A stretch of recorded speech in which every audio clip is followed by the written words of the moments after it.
कपड़ा तेरे बाप का, तेल तेरे बाप का, आग भी तेरे बाप की और जलेगी भी तेरे बाप की। तेल तेरे बाप का, आग तेरे बाप की, कपड़ा तेरे बाप का, तो जलेगी भी तेरे बाप की। तो दोस्तों आपको लग रहा होगा कि मैं वीडियो की स्टार्टिंग में ये सारी बातें क्या कह रहा हूँ। दरअसल हुआ कुछ नहीं है, मैं अभी जस्ट आदि पुरुष मूवी देख के आया हूँ। तो उसके अंदर एक्चुअल में हनुमान जी के यही सारे डायलॉग्स थे। अब आप देख सकते हो कि हनुमान जी को इन्होंने क्या बना दिया। कपड़ा तेरे बाप का, तेल तेरे बाप का, आग भी तेरे बाप की और जलेगी भी तेरे बाप की।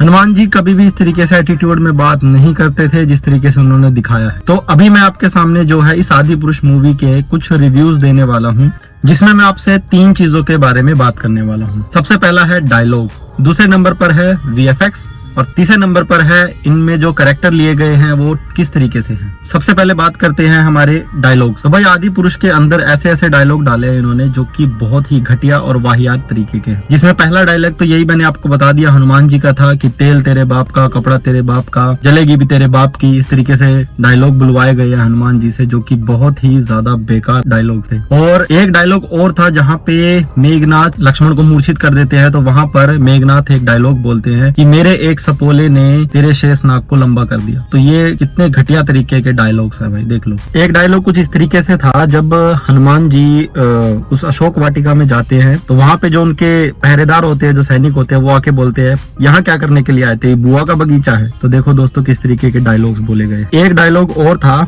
जब हनुमान जी की पूंछ जलाई जाती है तो वहां पे रावण का जो बेटा होता है मेघनाथ, वो बोलता है जली ना। तो उसके ऊपर फिर हनुमान जी अपना एक डायलॉग बोलते हैं कि कपड़ा तेरे बाप का, तेल तेरे बाप का, आग तेरे बाप की, तो जलेगी भी तेरे बाप की। तो इस तरीके से के डायलॉग जो है उसमें यूज करे गए हैं। और ये डायलॉग जो है मनोज मुंतसिर ये नाम के एक राइटर हैं, जो कि बहुत ही ज्यादा फेमस है, जिन्होंने एक गाना भी लिखा था, याद हो आपको, तेरी मिट्टी, जो कि बी प्राक ने गाया था।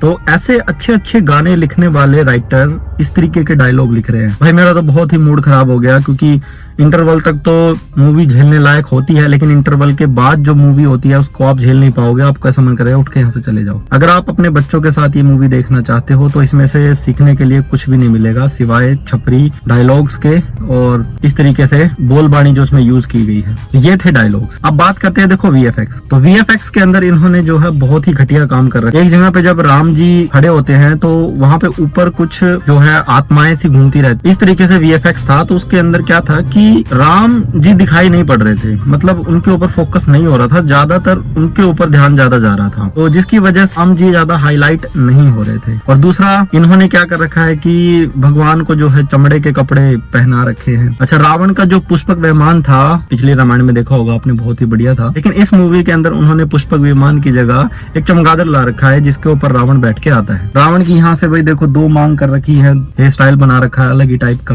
अच्छा, मेघनाथ जो है, जो रावण के बेटे हैं, आपने देखा भी होगा उनको एक मूवी आई थी टार्जन। टार्जन के अंदर जो मेन एक्टर थे उनको मेघनाथ के रूप में यहाँ पे लिया गया है। तो उनकी बॉडी के ऊपर टैटू बना रखे हैं। भाई बताओ उस समय में किसकी बॉडी पे टैटू हुआ करते थे, ये चीजें इस मूवी के अंदर कर रखी है। लंका जो थी भाई हमने सुना था कि सोने की होती है, लेकिन इन्होंने लंका जो बना रखी थी वो कोयले की लंका थी। मतलब ऐसा लग रहा था, अगर किसी ने थोर मूवी देखी है तो आपको समझ में आ रहा होगा, वहां पे एसगार्ड था। यहाँ पे मैं फोटो दिखा देता हूँ, एसगार्ड देखा होगा, तो उस एसगार्ड को जो गोल्डन कलर का है उसको ब्लैक कर दो तो वो आपकी सोने की लंका बना रखी है। इसके अंदर सोने की भी कहाँ है, वो तो कोयले की लंका दिख रही है उसके अंदर। और एक चीज और भी है कि सोने के नाम पर बस एक पतली सी पट्टी सी लगा रखी है, जिसकी वजह से लगता है कि ये हाँ भाई ये सोने की है, मतलब ऐसी पट्टी सी लगा रखी है, बाकी है कुछ नहीं। जिस तरीके का वीएफएक्स यूज किया गया है, हनुमान जी को इन्होंने कुछ और ही बना दिया। वो ऊपर की बॉडी बहुत ज्यादा भारी लग रही है, लेग्स उनके बहुत वीक लग रहे हैं, जैसे ऊपर की बॉडी पे ज्यादा वीएफएक्स का यूज कर दिया, नीचे लेग्स पे उन्होंने ज्यादा थोड़ा इस्तेमाल नहीं किया ताकि उनके लेग थोड़े भारी दिख सके, तो ओवरऑल बॉडी उनकी अच्छी लग सके। तो मुझे वो भी पर्सनली अच्छा नहीं लगा, क्योंकि एज ए बॉडी बिल्डर मैं बहुत बड़ा फैन हूँ, हनुमान जी की बहुत पूजा करता हूँ, उनको बहुत मानता हूँ। हम बॉडी बिल्डर के रूप में भी देखते हैं और उनका पेशेंस का तो जवाब ही नहीं, और वो कभी भी अपनी ताकत का या अपनी किसी भी चीज का घमंड नहीं करते हैं। लेकिन इसके अंदर उन्होंने ऐसा दिखा रखा है कि हनुमान जी जो है अपनी बातों के ऊपर ज्यादा घमंड कर रहे हैं। अच्छा नहीं लगता यार, ये क्या तुम हमारी भावनाओं को ठेस पहुंचा रहे हो। हनुमान जी कभी ऐसे थे ही नहीं जैसा आप दिखाने की कोशिश कर रहे हो इस वीडियो के अंदर।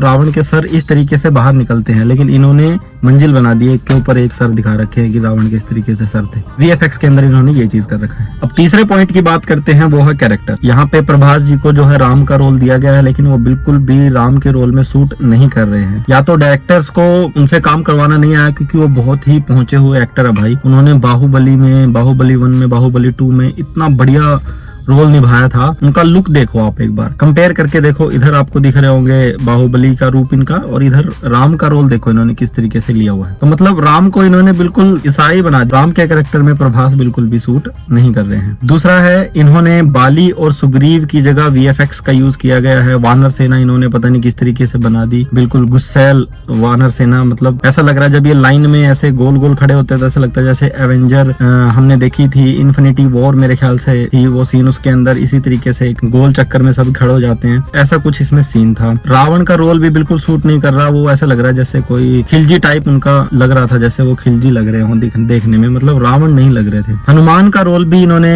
इतना अच्छा नहीं ले रखा है जितना अच्छा उन्हें होना चाहिए था। हनुमान जी के रूप के बारे में हमने कई बार जो है हनुमान चालीसा के अंदर भी पढ़ा है, जैसे कंचन वरन विराज सुवेसा, कानन कुंडल कुंचित केसा, हाथ ब्रज और ध्वजा बिराजे, कांधे मुझ जनेऊ साजे, शंकर सुवर केसरी नंदन, तेज प्रताप महाजगबंदन। मतलब ये एक्चुअल में हनुमान जी के रूप के बारे में बता रहे हैं। ना तो उन आदि पुरुष में दिखाया गया है, ना तो उनके गानों में कोई कुंडल है, जनेऊ भी नहीं है। मतलब क्या बना दिया उन्होंने यार हनुमान जी को। हनुमान जी कितने सुंदर स्वरूप है उनका, और इन्होंने देखो किस तरीके से उनको दिखाया गया है। रावण ऐसा लगता है जैसे वो राम पे बहुत ज्यादा भारी पड़ते हैं। मतलब उनका रोल इतना खतरनाक दिखाया गया है कि राम बिल्कुल फीके से दिखाई पड़ते हैं इस आदि पुरुष के अंदर।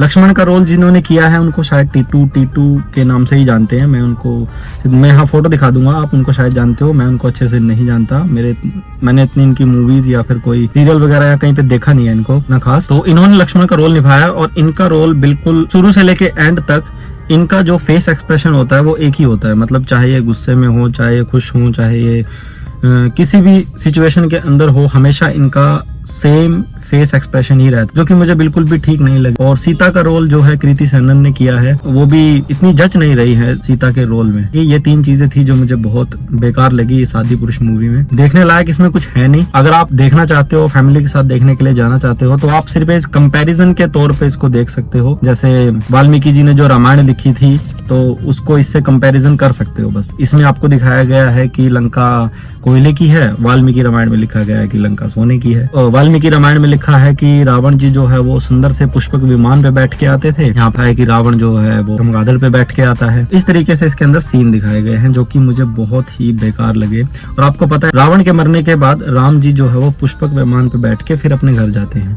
तो क्या चमगादड़ पे बैठ के वो अपने घर की तरफ जाएंगे? तो ये बहुत ज्यादा अपमान है भाई हमारी फीलिंग्स का भी और हमारी रामायण का भी। और मनोज मुंतिसर का कहना है कि हमने रामायण नहीं बनाई है, हमने तो आदि पुरुष बनाई है, हमने ये रामायण से सिर्फ इंस्पायर हुए। लेकिन पहले ये बोलते थे कि हमने बिल्कुल रामायण बनाई है। जो रामायण लोगों ने सुनी है, पढ़ी है, देखी है, एग्जैक्टली वही रामायण है, कुछ भी अलग नहीं। जब हम आदि पुरुष बना रहे हैं तो पहली बात तो 2-3 चीजें मैं एकदम स्पष्ट कर दूं, मैंने पहले भी कही है और अभी स्पष्ट कर देता हूं। हमने रामायण नहीं बनाई है, हम रामायण से प्रेरित हैं। हमेशा हमारा अगर आप डिस्क्लेमर भी देखेंगे तो हम यही कहते रहे कि भाई हमारे लिए तो बड़ा आसान था कि मार्केटिंग की स्ट्रेटजी के हिसाब से भी हम फिल्म का नाम रामायण रख देते, लेकिन हमें तो शुरू से यह पता था कि हम रामायण से बहुत हेविली प्रेरित हैं, बहुत हेविली इंस्पायर्ड हैं, लेकिन हम रामायण नहीं बना रहे हैं और हम संपूर्ण रामायण भी नहीं बना रहे हैं। हमने रामायण के युद्ध कांड का एक छोटा सा अंश, एक छोटा सा हिस्सा लिया है जो फिल्म में हमने दिखाया। हिपोक्रेसी की भी सीमा होती है। ये भी कुछ अच्छा सा क्लियरिफिकेशन नहीं दे रहे हैं। जो चीज इन्होंने की है तो वो बहुत बेकार है। 600 करोड़ रुपया लगाया इन्होंने मूवी के ऊपर, ये नहीं पता वो 600 करोड़ रुपये कहाँ गए। मेरे ख्याल से 450 करोड़ तो प्रभास लेके चले गए होंगे, बाकी 50 करोड़ जो है वो और एक्टर्स ले गए होंगे, और कुछ बाकी इन्होंने पैसा जो है VFX पे किया होगा खर्चा, के पीछे हरा पर्दा लगा दिया, एक रूम के अंदर सारी रामायण को शूट कर दिया, और VFX के नाम पे आप हमको ये प्लैनेट्स ऑफ एप्स में जितने भी वानर थे, बंदर थे, उनको इन्होंने इसके अंदर दिखा दिया सेम टू सेम वैसा ही। मतलब इन्होंने दरअसल हॉलीवुड को कॉपी करने की कोशिश की है, जो कि थर्ड क्वालिटी की कॉपी की है इन्होंने। अगर आप देखना चाहते हो तो भाई देखो, लेकिन सीखने के लिए इसमें कुछ नहीं मिलेगा। तो यही मेरा रिव्यू था इसके ऊपर। तो चलिए मिलते हैं हम आपसे नेक्स्ट वीडियो में।